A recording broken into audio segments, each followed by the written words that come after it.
Welcome back everybody to Gentle Dorks. So, continuing on from my superhero movies, are they really that bad? I'm going to talk about Superman 4, The Quest for Peace. Personally, I believe this is the weakest Superman movie out there. The message of the movie is very relevant, especially in this day and age, with what's happening in the world right now. They pushed that message too much, and instead of it being a Superman movie, it was more of a political movie. I'm not saying that superhero movies aren't political, 90% of them are, but with the movie, they done what they could. There was so much that the studio wanted to get put in. There was rewrites and redrafts and so much going on. Nobody wanted to make this movie except the executives. They wanted another Superman movie. The first 3 movies that they'd made were fairly successful for them, and they wanted another one. But it didn't work for them. This should have been Warner Brothers realising that executives interfering in movies just doesn't work. It was a significant failure in the franchise, so much so that there wasn't another Superman movie for almost 20 years. We didn't get another Superman movie until 2006 with Superman Returns. Now in that time there was Smallville and there was Lois and Clark, The New Adventures of Superman. We also had a ton of different animated things coming in and out, and then obviously there was the comics. But in the movies, there wasn't anything. I think that shows how much Warner Brothers gave up on Superman because it failed so much for them, with the differences between what the executives wanted and what the fans wanted were just polar opposites. Warner Brothers, to their credit, have given us some fantastic superhero content throughout the years. But when they interfere, that's when the problems start. Personally, I don't think it's a bad movie. It's just not to the standards of the other movies that preceded it. A lot of people say that Superman 3 out of the original 4 movies was the weakest, but personally I think that one is in canon with the original Superman and the Richard Donner cut.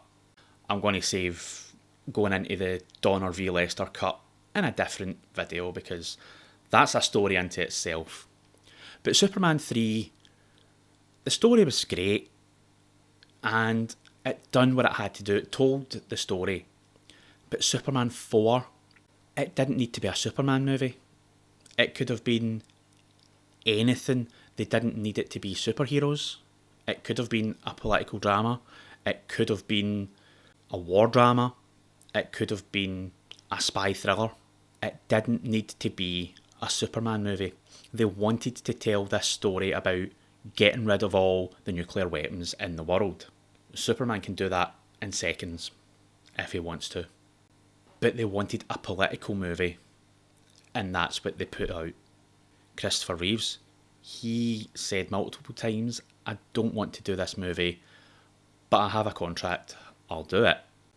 He played Superman the best that he could, and everybody in the movie played their characters fantastically. They done the best they could with what they had. Even having Christopher Reeves and Gene Hackman in your movie, you would think, oh, that's going to be great. But there's only so much you can do with what you've got. Now, I'm not saying it was a terrible script. I'm not saying it was a terrible movie. What I am saying is that there was so much more they could have done.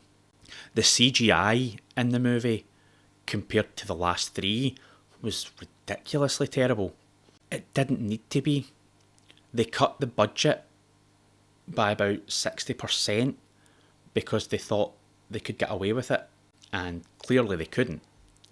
I mean, overall, as movies go, as superhero movies go, I'd say give it a go. It's not one that's worthy of rewatching over and over and over again, but it's not one that you'd seek out. You wouldn't say, oh, I'm going to go and watch this movie. Personally, I would give it about 2 stars. I don't want to go any lower than that because that's doing the movie a disservice. It's not a bad movie. It's a misunderstood movie, and it doesn't need to be a Superman movie. Giving it any more wouldn't be fair to other movies that are 3 stars. So that's why I'm sitting at a 2-star movie. If you haven't seen the original 4 Superman movies, go watch them. They're good movies, especially the first one. It's the trendsetter for all superhero movies. On a quick side note from talking about The Quest for Peace and the fact that it's not a terrible movie, go give it a watch.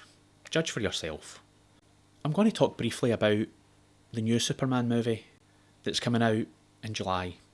Now, there's a lot of bad press about it from certain types of fans, and I might get flack from them for saying this, but I'm looking forward to it. I know there's people out there that are saying, oh, you're just a James Gunn fan. Yeah, I am. I'm a James Gunn fan. I'm also a Zack Snyder fan. I want to see this movie succeed, especially for everyone involved. Thinking something's going to be terrible from the trailer and not giving it a chance. Not only are you doing the movie a disservice by saying, oh, that looks trash. Why? Because of who's directing it? Because of who isn't in it? I know a lot of people wanted Henry Cavill. They went a different direction. Would I love to see Henry Cavill back as Superman? Of course I would. I thought he was fantastic as Superman. But they've moved on. And getting stuck in the past and just wanting the same thing over and over and over again, it gets stale, which is why there is so much fatigue with superhero stuff, because they wanted the content out. Especially after COVID happened, they wanted all the content out, and that's when the problem started. Not just at DC, at Marvel as well, but overall it's Kevin Feige who has last say, and Disney let him basically have free reign. And that's what Warner Brothers are trying to do now. They're trying to have someone that has all the say over their property of DC. Getting in someone like James Gunn, who has knowledge about superheroes and can go dark when he needs to. We've seen it. Saying that it's going to be terrible just because it's James Gunn that's doing it and you're a Zack Snyder fan, to me is pointless. You're not giving the movie a chance. It hasn't came out yet, so how can you know it's terrible? But on that note, I'll ask a quick question before I go as well. Who's your favourite Superman? There's been so many people that have played the role of Superman. Let me know who your favourite is. For me, my favourite Superman will always be Christopher Reeves. But let me know who yours is. And on that note, see ya.